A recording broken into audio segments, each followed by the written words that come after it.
அன்னைக்கு சோனா குருவியும் பியூட்டியும் ரொம்ப சந்தோஷமா இருந்தாங்க. அதுக்கு காரணம் சோனா குருவி தன்னோட பொண்ணு பியூட்டிய முதல்ல அந்த வருஷம் ஸ்கூல்ல சேர்க்கறதுக்கு எல்லா ஏற்பாடும் பண்ணிடுச்சு. காலையிலேயே சீக்கிரமா எழுந்திருச்சு ஸ்கூலுக்கு போறதுக்கு தயாரான பியூட்டி அம்மாவை அவசரப்படுத்திக்கிட்டே இருந்துச்சு. அம்மா சீக்கிரமா கிளம்புங்க, நாம லேட்டா போனா அட்மிஷன் நடந்து முடிஞ்சிடுச்சுன்னு சொல்லிடுவாங்க. இங்க பாரு பியூட்டி, நீ அத பத்தி கவலைப்படாத. நான் புறா அண்ணா கிட்ட சொல்லி பிரின்சிபல் வரைக்கும் பேசிட்டேன். எப்படி இருந்தாலும் உன்னை இன்னைக்கு ஸ்கூல்ல சேர்க்காம நான் வீட்டுக்கு திரும்பி வரவே மாட்டேன். இப்படி பேசிக்கிட்டு சோனா குருவும் பியூட்டியும் பிறகு ஸ்கூலை நோக்கி பறந்து போனாங்க. உன் பேர் என்னம்மா? என் பேரு சோனா. நான் உங்களை கேட்கலமா, உங்க பொண்ண கேட்டேன். சார், என் பேரு பியூட்டி. உங்க அம்மா பேர் என்ன? எங்க அம்மா பேரு சோனா. உங்க அப்பா பேர் என்ன? அவர் வந்திருக்கிறாரா? எங்க அப்பா பேரு ராணா. ஆனா அவர் இப்ப வரல சார். எங்க அப்பா வேலை விஷயமா வெளியூர் போயிருக்காங்க. இங்க பாருங்கம்மா, உங்க பொண்ணு கேக்குற கேள்விக்கெல்லாம் தைரியமாவும் தெளிவாவும் பதில் சொல்றா. அதனால இந்த பொண்ண ஸ்கூல்ல சேர்த்துக்கிறதா முடிவு பண்ணிட்டேன். நீங்க பக்கத்துல உள்ள ரூமுக்கு போய் ஃபீஸ கட்டிட்டு வீட்டுக்கு போயிடுங்க. நாளைக்கு உங்க பொண்ண ஸ்கூலுக்கு அனுப்பி விடுங்க. அவர் இப்படி சொன்னதுக்கு அப்புறம் தான் பியூட்டிக்கு நிம்மதியா இருந்தது. பிறகு சோனா குருவும் பியூட்டியும் தங்களோட வீட்டுக்கு திரும்பி வந்தாங்க. அன்னைக்கு ராத்திரி தூங்குறதுக்காக படுத்த சோனா குருவிய பியூட்டி தூங்கவே விடல. ஸ்கூலுக்கு போறத பத்தி பேசிக்கிட்டே இருந்தா. அம்மா, ஸ்கூலுக்கு போனா நிறைய ஃப்ரெண்ட்ஸ் கிடைப்பாங்க இல்ல? ஆமா, நிறைய பேர் கூட பேசலாம், நிறைய ஃப்ரெண்ட்ஸ் படிப்பாங்க. ஆனா அதுல நல்லவங்க யாரு கெட்டவங்க யாருன்னு நாம தான் கண்டுபிடிக்கணும். அம்மா, நீங்க ஸ்கூலுக்கு போன ஃபர்ஸ்ட் டே உங்களுக்கு எப்படி இருந்துச்சு? உங்களுக்கு நிறைய ஃப்ரெண்ட்ஸ் கிடைச்சாங்களா? இங்க பாரு பியூட்டி, நீ இப்ப வாயை மூடிட்டு தூங்கலன்னா அம்மா கிளம்பி ரீட்டா ஆண்டி வீட்டுக்கு போயிடுவேன்.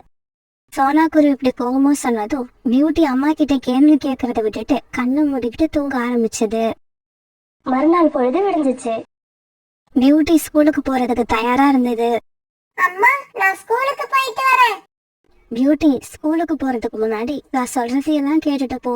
இங்க பாரு பியூட்டி, நீ ஸ்கூலுக்கு போறப்போ திரும்பி வரப்போ அறிமுகம் இல்லாதவங்க கிட்ட இருந்து எதையும் வாங்கி சாப்பிடக்கூடாது. அவங்க கூட சேர்ந்து எங்கேயும் போகவும் கூடாது. அம்மா, ஏற்கனவே எனக்கு தெரிஞ்சவங்களா இருந்தா? ஏற்கனவே உனக்கு தெரிஞ்சவங்களா இருந்தா கூட வழியில எதை கொடுத்தாலும் வாங்கி சாப்பிடவும் கூடாது. அவங்க கூட எங்கேயும் போகவும் கூடாது. உனக்கு ஒரு விஷயம் தெரியுமா? அறிமுகம் உள்ளவங்க தேவையில்லாம வழியில உங்ககிட்ட பேசவே மாட்டாங்க. அம்மா, எதுக்காக இப்ப எனக்கு இவ்வளவு கண்டிஷன் போடுறீங்க?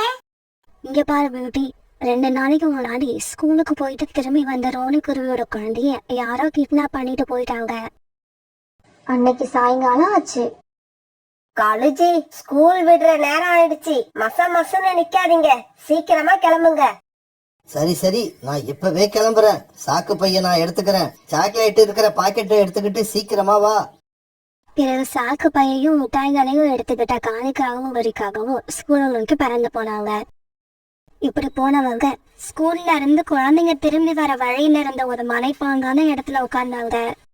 காலேஜி, அங்க பாருங்க, ரீட்டாவோட பையன் மிட்டு வந்துகிட்டு இருக்கான். இவனை ரொம்ப ஈஸியா கிட்னாப் பண்ணிடலாம். பிறகு ரீட்டாய்கிட்டியோட பையன் விட்டு காங்கம் உட்கார்ந்துருக்க இடத்துக்கிட்ட பறந்து வரப்ப கோரிக்காகம் இப்படி பேச ஆரம்பிச்சது. டேய் மிட்டு, இங்க வா, வந்து இந்த சாக்லேட்டை வாங்கிக்கிட்டு போ. உடனே விட்டு காவூர் கிட்ட வந்து உட்கார்ந்தான். இந்தா, இந்த சாக்லேட்டை சாப்பிடு. ஆண்டி, எனக்கு ஒரு சாக்லேட் பத்தாது, 5 சாக்லேட் கொடுங்க. டேய் மிட்டு, நீ முதல்ல இந்த ஒரு சாக்லேட்டை சாப்பிடு. அதுக்கப்புறம் நீ எத்தனை கேட்டாலும் நான் கொடுக்கறேன். காலுக்காக இப்படி சொன்ன உடனே மிட்டா அந்த சாக்லேட்டை வாயில போட்டு சாப்பிட ஆரம்பிச்சான். சாக்லேட்டை சாப்பிட்ட விட்டு அப்படியே வழங்கி கீழே விழுந்துட்டான். டேய் மிட்டு, உன்னால இந்த ஒரு சாக்லேட்டையே முழுசா சாப்பிட முடியல. இதுல உனக்கு 5 சாக்லேட் கேக்குதா? இப்படி சொன்ன காலுக்காகவும் பிறகு மிட்டுவை தூக்கி தன்னோட சாக்கு பையில போட்டுக்கிச்சு. உடனே காலுக்காகவும் கோரிக்காகவும் அங்க இருந்து பறந்து போனாங்க. சிஷ்யா, இதோட 3 குழந்தைகள் ஆயிடுச்சு. ஆமாம் தலைவி, இன்னும் 2 குழந்தைங்க தான். அதையும் கொண்டு வந்து கொடுத்துட்டீங்கன்னா அந்த 5 குழந்தைங்களையும் கடலுக்கு அந்த பக்கம் உள்ள காட்டுக்கு தூக்கிக்கிட்டு போய் வித்துட்டு வந்துடலாம். பூமர், இன்னும் 2 குழந்தைகளை கொண்டு வந்து கொடுத்துட்டா நீ பேசினபடியே எங்களுக்கு 1 லட்சம் ரூபாய் கொடுத்துருவல்ல? காலு தலைவா, அதுல சந்தேகமே வேண்டாம். கடலுக்கு அந்த பக்கம் உள்ள காட்டுல இப்ப குழந்தை பறவைகளுக்கு நிறைய கிராக்கி இருக்கு. 5 குழந்தைங்களை கொண்டு போய் கொடுத்தா கண்டிப்பா எப்படியும் 2 லட்சம் ரூபாய் கொடுப்பாங்க. அத நாம 2 பேரும் ஆளுக்கு பாதியா எடுத்துப்போம். அன்னைக்கு ராத்திரி ரீட்டா கிண்டியோட பையன் விட்டு காணாம போவதை பத்தி அந்த காடே பரபரப்பா பேசிக்கிட்டு இருந்தது. சோனா, மிட்டு எப்பவும் ஸ்கூல் விட்டு 5 மணிக்கெல்லாம் வீட்டுக்கு வந்துருவான். ஸ்கூல் விட்ட உடனே அவன் வேற எங்கேயும் போக மாட்டான், நேரா வீட்டுக்கு தான் வருவான். ரீட்டா, 2 நாளைக்கு முன்னாடி ரோனி அக்காவோட குழந்தை காணாம போனது உனக்கு தெரியும் தானே? அப்படி இருந்தும் நீ எப்படி இவ்வளவு அலட்சியமா இருந்த? இப்படியே ஒரு 10 நாட்கள் ஓடிடுச்சு. பிறகு ஒரு நாள் காலுக்காகவும் கோரிக்காகவும் சாக்கு பையையும் சாக்லேட்டையும் வச்சுக்கிட்டு மறுபடியும் அதே இடத்துல வந்து உட்கார்ந்துருந்தாங்க. கோரி, இன்னும் 2 குழந்தைங்க தான். அவங்கள மட்டும் நாம பிடிச்சுக்கிட்டு போயிட்டோம்னா 1 லட்சம் ரூபாய் கிடைக்கும். காலுக்காக இப்படி சொல்லிட்டு இருக்கும்போது கோரிக்காக சந்தோஷத்துல துடி குடிக்க ஆரம்பிச்சது. காலுஜி காலுஜி, இங்க பாருங்க, 2 குழந்தைங்க ஒன்னா வர்றாங்க. அப்ப அந்த வழியா புறாவோட பையன் ராஜியும் சோனா குருவியோட பொண்ணு பியூட்டியும் பறந்து வந்துகிட்டு இருந்தாங்க. காலுஜி, ஒரே கல்லுல 2 மாங்காய். இந்த 2 குழந்தைங்களையும் இன்னைக்கு நாம ஒரே அமுக்க அமுக்கி பூமர் கிட்ட தூக்கிட்டு போயிடணும். குழந்தைங்களா, இங்க வாங்க, இந்த சாக்லேட்டை வாங்கிக்கிட்டு போங்க. கோரிக்காக இப்படி சொன்னதும் ராஜியும் பியூட்டியும் அங்க வந்து உட்கார்ந்தாங்க. இந்தாங்க, இந்த சாக்லேட்டை வாங்கிக்கோங்க. கோரிக்காக இப்படி சொல்லி சாக்லேட்டை கொடுத்த உடனே ராஜி வாங்கிக்கிட்டா. ஆனா பியூட்டி வாங்கல. ஏய் குருவி, நீ ஏன் சாக்லேட் வாங்க மாட்டேங்கிற? உனக்கு பிடிக்காதா? அப்படியெல்லாம் இல்ல, எனக்கு சாக்லேட் பிடிக்கும். இருந்தாலும் அறிமுகம் இல்லாதவங்க கொடுத்தா வாங்க கூடாதுன்னு எங்க அம்மா சொல்லி இருக்காங்க. இந்த சோனா குருவி எது செஞ்சாலும் அது நமக்கு ஆப்போசிட்டாவே இருக்கு. சரி சரி, சாக்லேட் வேண்டாம்ல, இந்த இடத்துல உட்காராத, உடனே கிளம்பி போ. தம்பி, நீ சாக்லேட்ட சாப்பிடுறா? ராஜி, சாக்லேட்டை சாப்பிட்டுட்டு சீக்கிரம் என் கூட வா, நாம வீட்டுக்கு போகணும். இங்க பாரு, அவன் உன் கூட வரமாட்டான், நீ கிளம்பலாம். அவன் வர்றதுக்கு நேரம் ஆகும். முடியாது, நான் அவனை அழைச்சுக்கிட்டு தான் போவேன். இங்க பாரு குருவி, மறுபடியும் இப்படி அடம் பிடிச்ச ஒரே அடியை அடிச்சு இந்த குளத்துல தூக்கி போட்டுருவேன்.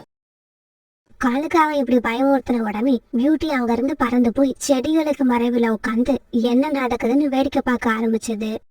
வழக்கம் போல மிட்டாய் சாப்பிட்ட உடனே ராஜி மயக்கமாயி கீழே விழுந்தான். உடனே அவன் தூக்கி சாக்கு பையில போட்டுக்கிட்டு காலுக்காகவும் கோரிக்காகவும் அங்க இருந்து பறந்து போனாங்க. உடனே பியூட்டியும் அவங்களுக்கு தெரியாம அவங்க பின்னாடியே பறந்து போச்சு. தலைவி, இன்னைக்கு 2 குழந்தைங்களை புடிச்சுக்கிட்டு வந்து வேலையை முடிப்பீங்கன்னு நினைச்சேன். ஆனா நீங்க இன்னைக்கு ஒரு குழந்தைய தான் கொண்டு வந்திருக்கீங்க. சிஷ்யா, நீ எப்படி நினைச்சியோ அதே மாதிரிதான் நாங்களும் நினைச்சோம். இருந்தாலும் ஒரு சின்ன குருவியால எங்களோட திட்டம் எல்லாம் பாழா போச்சு. இதையெல்லாம் குகையோட வாசல மறைஞ்சிருன்னு பாத்துக்கிட்டு இருந்த பியூட்டி உடனே தன்னோட வீட்டுக்கு வேக வேகமா பறந்து போச்சு. அம்மா அம்மா, காணாம போன குழந்தைங்க எல்லாரையும் அங்கிளும் கோரி ஆண்டியும் அங்க ஒரு குகையில அடைச்சி வச்சிருக்காங்க. சீக்கிரமா போனா அவங்கள காப்பாத்தலாம். இப்படி சொல்லிட்டு பியூட்டி அந்த குகையை நோக்கி வேகமா பறந்து போக ஆரம்பிச்சது. உடனே அங்க இருந்த பறவைகள் எல்லாம் பியூட்டி பின்னாலே பறந்து போனாங்க. இப்படி போனவங்க அந்த குகையோட வாசலுக்கு போய் சேர்ந்தாங்க. இருங்க, நாம அவசரப்பட வேணாம். குகைக்குள்ள போறதுக்கு முன்னாடி போலீஸ்க்கு தகவல் சொல்லிடுவோம். இப்படி சொன்ன புறா பிறகு தன்னுடைய செல்போனை எடுத்து போலீஸ்க்கு தகவல் சொல்லுச்சு. ஆமா சார், காணாம போன 4 குழந்தைங்களும் இந்த குகைக்குள்ளதான் இருக்காங்க. சீக்கிரம் வாங்க. குகையோட வாசல்ல நிறைய பறவைகளை பார்த்த பூமராங்க இப்படி பேச ஆரம்பிச்சது. தலைவி, நான் உங்களை குழந்தை பறவைகளை தான் அழைச்சுக்கிட்டு வர சொன்னேன். இப்படி பெரிய பெரிய பறவைகளை யார் அழைச்சுக்கிட்டு வந்தது? இவங்க எல்லாம் எனக்கு தேவையில்லை. உடனே போக சொல்லுங்க இங்க இருந்து. போயிடுறோம், இப்பவே போயிடுறோம். ஆனா நாங்க போறதுக்கு முன்னாடி செய்ய வேண்டிய முக்கியமான வேலை ஒண்ணு இருக்கு. புறா இப்படி சொன்ன உடனே குகைக்குள்ள போன பறவைகள் எல்லாரும் காலுக்காகவும் நெருக்காகவும் அப்புறம் அவங்களோட சிஷியம் பூமர் இப்படி 3 பேரையும் அவங்களுடைய கோபம் தீர அடிக்க ஆரம்பிச்சாங்க. பிறகு கொஞ்ச நேரத்துல போலீஸும் அந்த இடத்துக்கு வந்து சேர்ந்துருச்சு. பிறகு காலுக்காகவும் கோரிக்காகவும் பூமர் இவங்க 3 பேரையும் போலீஸ் அரெஸ்ட் பண்ணிட்டாங்க. பியூட்டி, இந்த கடத்தல் கும்பலை கைது பண்ண உதவியா இருந்த உனக்கு ரொம்பவும் நன்றி. எல்லா குழந்தைங்களும் இப்படிதான் இருக்கணும். பியூட்டி நினைச்சிருந்தா நாம தப்பிச்சா போதும்னு தப்பிச்சிருக்கலாம். ஆனா அப்படி செய்யாம ஒரு பெரிய கடத்தல் கும்பலை கைது பண்றதுக்கு உதவி பண்ணிருக்கு. பிறகு எல்லா குழந்தைகளும் அவங்க அம்மா அப்பா கூட ஒன்னா சேர்ந்துட்டாங்க. இந்த சமயத்துல தன்னுடைய பொண்ணு பியூட்டிய நினைச்சு சோனா குருவி ரொம்பவும் பெருமைப்பட்டுச்சு. ராணா குருவும் காலுக்காகவும் அந்த காட்டுல மரம் வெட்டுற வேலை பார்த்துட்டு இருந்தாங்க. காலையில ஒன்னா வேலைக்கு போற இவங்க பகல் பூரா அந்த காட்டுல இருந்த மூங்கில் மரங்களை வெட்டி சாயங்காலம் அந்த காட்டுல இருந்த மார்க்கெட்டுக்கு கொண்டு போவாங்க. இப்படி இவங்க கொண்டு போன மூங்கில் மரங்களை மார்க்கெட்ல கடை வச்சிருந்த பாபா நல்ல விலை கொடுத்து வாங்கிப்பாரு. இப்படி மூங்கில் மரங்களை வித்து வர பணத்தை வச்சு ராணா குருவியும் காலுக்காகவும் தங்களுடைய குடும்பத்தை நடத்திக்கிட்டு இருந்தாங்க. ஒரு நாள் இப்படி மரம் வெட்ட போன ராணா குருவி தனக்கு தேவையான மூங்கில் மரங்களை வெட்டி முடிச்சதுக்கு அப்புறமும் காலுக்காகவும் இன்னும் வெட்டிக்கிட்டே இருந்தது. இங்க பாரு காலு, இருட்ட ஆரம்பிச்சிடுச்சு. சீக்கிரமா மூங்கில்களை எடுத்துக்கிட்டு என் கூட வா. இல்லன்னா மார்க்கெட்ல கடை வச்சிருக்க பாபாஜி கடைய மூடிடுவாரு. உனக்கு என்ன ராணா, நீ பகல்ல ஓய்வெடுக்காம மரத்தை வெட்டுற, ஆனா என்னால அப்படி முடியல. இடையில ஓய்வெடுத்து வெட்டுறதுனால இவ்வளவு லேட் ஆயிடுச்சு. சரி சரி கிளம்பு, நாம மார்க்கெட்டுக்கு போகலாம். இப்படி பேசிக்கிட்ட ராணாவும் காலுக்காகவும் பிறகு அவங்க வெட்டின மூங்கில் மரங்களை எடுத்துக்கிட்டு மார்க்கெட்டுக்கு பறந்து போனாங்க. இவங்க இப்படி மார்க்கெட்டுக்கு போனப்ப இவங்க கிட்ட மூங்கில் மரங்களை வாங்குற பாபாஜி தன்னோட கடையை மூடி இருந்தாரு. பாபா, என்ன இது கடையை இவ்வளவு சீக்கிரமா சாத்திட்டீங்க? சீக்கிரமா எங்களோட மூங்கில் மரங்களை எடுத்துக்கிட்டு அதுக்குண்டான பணத்தை கொடுங்க. இங்க பாருங்க, இப்ப நீங்க எடுத்துக்கிட்டு வந்திருக்க மூங்கில்களை என்னால வாங்க முடியாது. அதனால தயவு செய்து இதை நீங்க திருப்பி எடுத்துக்கிட்டு போயிடுங்க. பாபாஜி, என்ன இப்படி சொல்லிட்டீங்க? ஏன் உங்களால வாங்க முடியாது? இங்க பாருங்க, நான் ஒரு வேலையா வெளியூர் கிளம்புறேன். நான் திரும்பி வர்றதுக்கு இன்னும் 1 மாசம் ஆகும். அது வரைக்கும் என்னோட கடை மூடிதான் இருக்கும். நான் திரும்பி வந்ததுக்கு அப்புறம் தான் உங்ககிட்ட இருந்து மூங்கில் மரங்களை வாங்க முடியும். பாபாஜி, தயவு செய்து நாங்க சொல்றத கேளுங்க. இன்னைக்கு ஒரு நாள் மட்டும் வாங்கிக்கோங்க. ஏன்னா நாங்க தூக்க முடியாம தூங்கிக்கிட்டு இவ்வளவு தூரம் பறந்து வந்துட்டோம். இங்க பாருங்க, நான் சொன்னதுதான். 1 மாசம் கழிச்சு திரும்பி வாங்க. இப்படி சொல்லிட்டு பாபாஜி தன்னுடைய வீட்டை நோக்கி பறந்து போயிட்டாரு. ராணா, பாபாஜி இன்னும் 1 மாசம் கழிச்சுதான் வருவன்னு சொல்றாரு. இப்ப இந்த மூங்கில் மரங்களை என்ன பண்றது? என்ன பண்றதா? பாபாஜி வாங்கலன்றதுக்காக இந்த மூங்கில் மரங்களை இங்கேயேவா விட்டுட்டு போக முடியும்? இந்த மூங்கில்களை வெட்ட நாம எவ்வளவு உழைச்சிருக்கோம். இதை எப்படியாவது நாம வீட்டுக்கு எடுத்துக்கிட்டு போய் தான் ஆகணும். பிறகு காலுக்காகவும் ராணா குருவியும் அந்த மூங்கில் மரங்களை எடுத்துக்கிட்டு தங்களுடைய வீட்டை நோக்கி பறந்து போனாங்க. தன்னோட கணவர் மூங்கில் மரங்கள் வியாபாரம் பண்ணாம வீட்டுக்கு எடுத்துட்டு வந்ததை பார்த்த சோனா குருவி அதிர்ச்சி ஆயிடுச்சு. ராணாஜி, இந்த மூங்கில் மரங்களை எதுக்காக வீட்டுக்கு எடுத்துட்டு வந்தீங்க? சோனா, பாபாஜி தன்னோட கடையை மூடிட்டு 1 மாசம் எங்கேயோ வெளியூர் போறாராம். அதனால அவரு எங்க கிட்ட இருந்து மூங்கில்களை வாங்கல. இதுக்கப்புறம் 1 மாசம் கழிச்சு அவர் திரும்பி வந்ததுக்கு அப்புறம் தான் அவரு கடைக்கு போய் நாம மூங்கில்களை வியாபாரம் பண்ண முடியும். என்னது, பாபாஜி 1 மாசம் கழிச்சுதான் வருவாரா? காலுஜி, அது வரைக்கும் நம்ம சாப்பாட்டுக்கு என்ன பண்றது? ராணாஜி, கவலைப்படாதீங்க. நீங்க கொண்டு வந்து கொடுத்த பணத்துல நான் மீதம் பண்ணி கொஞ்சம் பணம் வச்சிருக்கேன். அத வச்சு நம்ம வீட்டுல உட்காந்து 1 மாசத்துக்கு சாப்பிட முடியும். அதனால இந்த 1 மாசத்தை பத்தி நீங்க கவலைப்பட தேவையில்ல. கவலைப்படாத கோரி, இந்த 1 மாசமும் நான் ஏதாவது கூலி வேலைக்கு போயாவது நமக்கு தேவையான பணத்தை சம்பாரிச்சுக்கிட்டு வரேன். பிறகு அடுத்து வந்த நாட்கள்ல காலுக்காக சில பேரோட வயல்ல கூலி வேலை பார்க்க போக ஆரம்பிச்சது. ஆனா ராணா குருவி சேமிச்சு வச்சிருந்த பணத்தை வச்சு வீட்டுல இருந்தே சாப்பிட்டுக்கிட்டு இருந்தது. இப்படியே சில நாட்கள் நகர்ந்துச்சு. ஒரு நாள் காலையில கண் வச்சு எழுந்திரிச்ச ராணா குருவி சோனா குருவி கிட்ட இப்படி பேச ஆரம்பிச்சது. சோனா, என்னோட கோடாரியை எடுத்துக்கிட்டு வா. நான் காட்டுக்குள்ள போய் மூங்கில் மரங்களை வெட்ட போறேன்.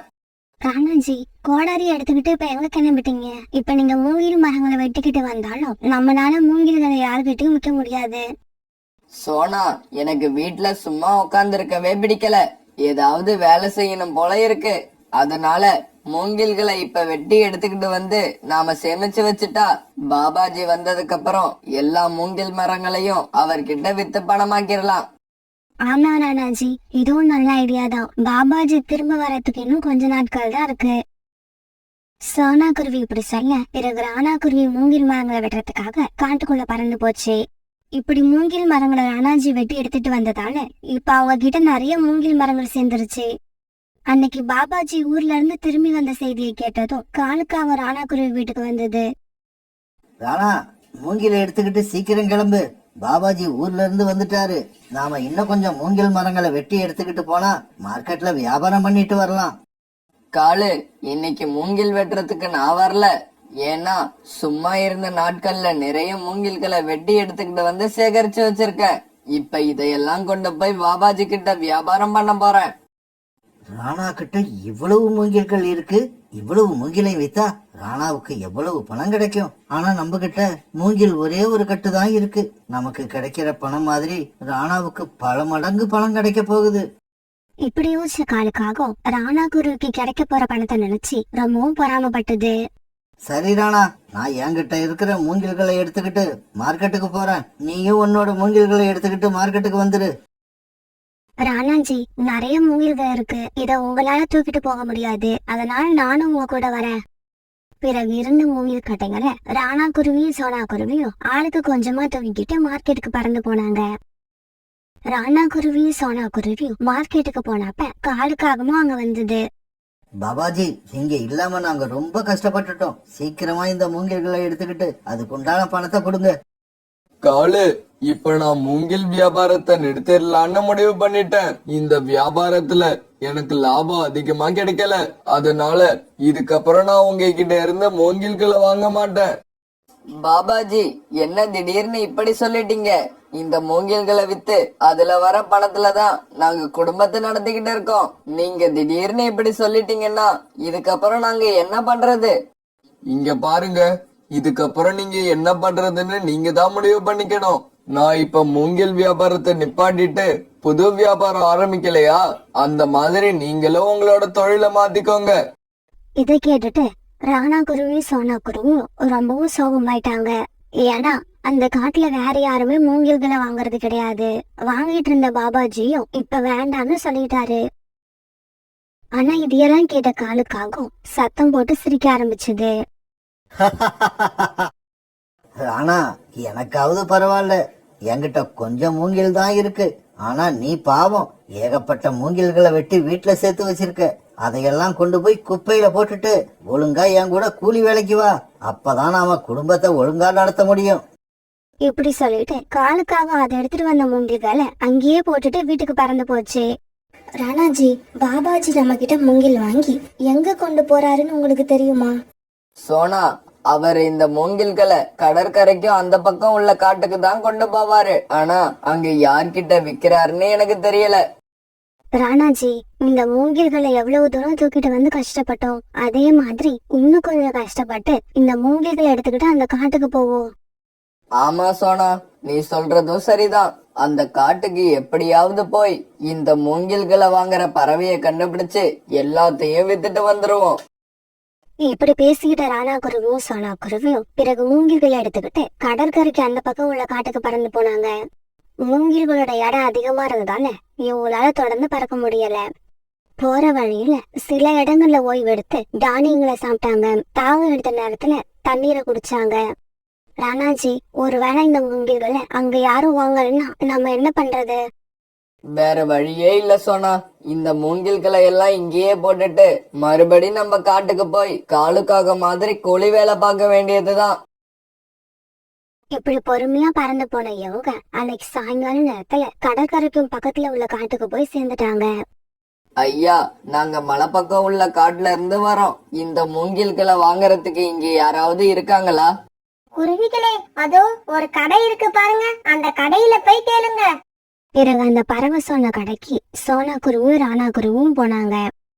ஐயா, நாங்க மலை பக்கம் உள்ள காட்டுல இருந்து மூங்கில்களை எடுத்துக்கிட்டு வந்திருக்கோம். ராணா குருவி இவ்வளவுதான் பேசுச்சு. உடனே அதுக்கப்புறம் அந்த ஜம்ஜம் பறவை பேச ஆரம்பிச்சிருச்சு. என்ன சொன்னீங்க? மலை பக்கம் உள்ள காட்டுல இருந்து வரீங்களா? உங்களை பார்த்ததுல எனக்கு ரொம்ப சந்தோஷம். அங்க இருந்து எனக்கு தினமும் மூங்கில்களை கொண்டு வந்து கொடுத்துக்கிட்டு இருந்த பாபாஜி திடீர்னு வியாபாரத்தை நிப்பாட்டிட்டாரு. என்ன பண்றதுன்னு தெரியாம தவிச்சு போயிருந்தா. நல்ல வேலையா எனக்கு இப்ப நீங்க கிடைச்சிட்டீங்க. ஜம்ஜம் பறவை இப்படி சொன்னதை கேட்டு ரொம்ப சந்தோஷப்பட்டாங்க. இங்க பாருங்க குருவிகளே, நீங்க இனிமே கிடைக்கிற மூங்கில்களை உங்க காட்டுலயே சேர்த்து வைங்க. தினமும் நான் அனுப்புற ஆள் உங்ககிட்ட பணத்தை கொடுத்துட்டு மூங்கில்களை வாங்கிப்பான். இப்படி சொன்ன அந்த ஜம்ஜம் பறவை இவங்க எடுத்துட்டு போன மூங்கில்களை வாங்கிட்டு அதுக்குண்டான பணத்தை கொடுத்துச்சு. மூங்கில்களை எடுத்துட்டு வரப்ப ரொம்பவும் குழப்பமான மனசோட வந்த ராணா குருவியும் சோனா குருவியும் இப்ப ரொம்ப சந்தோஷமா தன்னோட காட்டுக்கு திரும்பி போனாங்க. இப்படியே சில நாட்கள் நகர்ந்துச்சு. இப்ப ராணா குருவியும் சோனா குருவியும் மார்க்கெட்ல பெரிய மூங்கில் வியாபாரி ஆயிட்டாங்க. அந்த காட்டுல மூங்கில் வெட்டி கொண்டு வர எல்லா பறவைங்கிட்ட இருந்தும் ராணா குருவியும் சோனா குருவியும் மூங்கில்களை வாங்கி சொந்தமா வியாபாரம் பண்ணிக்கிட்டு இருந்தாங்க. இவங்க கிட்ட மூங்கில்களை கொண்டு வந்து கொடுக்கற பறவைகள்ல காணுக்காகவும் ஒண்ணு. சோனா, உங்களை மாதிரி நானும் தீவிரமா முயற்சி எடுத்து மனசு சோர்ந்து போகாம செயல்பட்டு இருந்தேன்னா இந்நேரம் உங்க இடத்துல நான் இருந்திருப்பேன். முயற்சி இல்லாததால நான் இன்னும் மூங்கில் மரங்களை வெட்டிக்கிட்டு இருக்கேன். நண்பர்களே, நாம ஒரு விஷயத்துல இறங்குறதுக்கு முன்னாடி நல்லா யோசிச்சு இறங்கணும். அப்படி இறங்கிட்டோம்னா எவ்வளவு தடைகள் வந்தாலும் மனசு சோர்ந்து போக விடாம போராடிக்கிட்டே இருந்தா கண்டிப்பா கடைசியா நமக்கு தான் வெற்றி கிடைக்கும்.